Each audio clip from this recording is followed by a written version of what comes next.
This topic is titled Ethical and Socio-Cultural Issues in Sport, and this relates to the moral principles surrounding people involved in sport, particularly performers and participants. We're concerned with how the decisions made by performers reflect fair play and uphold the integrity of sport. There are four key terms for us to learn for this topic: sportsmanship, gamesmanship, positive deviance, and negative deviance. Sportsmanship refers to fair and generous behaviour within sport. Shaking hands with an opponent or official following a match is one example of sportsmanship. Another specific example came in 2019, where Jonathan Busby was helped to the finish line of a 5 kilometre race in the World Championships in Qatar. Busby was suffering from heat exhaustion, but an opponent gave up on his own performance in order to get him across the line. Gamesmanship is when rules are bent or a player or a team use dubious methods to gain an advantage in sport. However, the rules aren't explicitly broken. In tennis, some players choose to grunt when they hit the ball. This can be seen as a way to put their opponent off their game and is therefore a form of gamesmanship.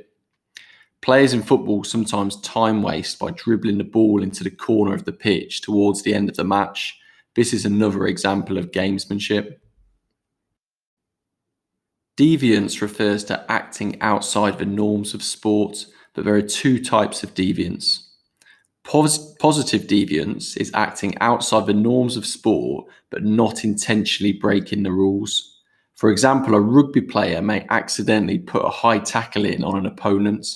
They have broken the rules, but not intentionally. Another way to act outside the norms is to carry on in participating in sport despite being injured.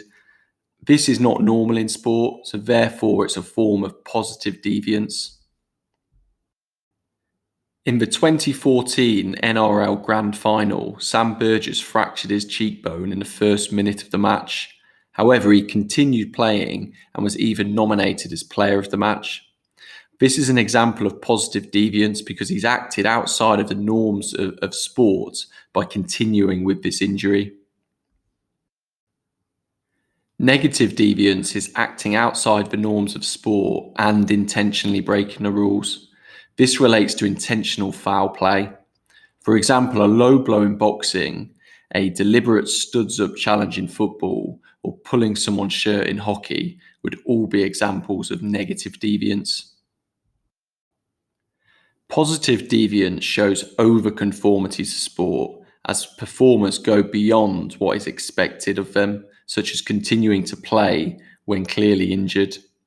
Negative deviance shows underconformity to the rules as performers don't live up to the expectations of the sport and instead break the rules.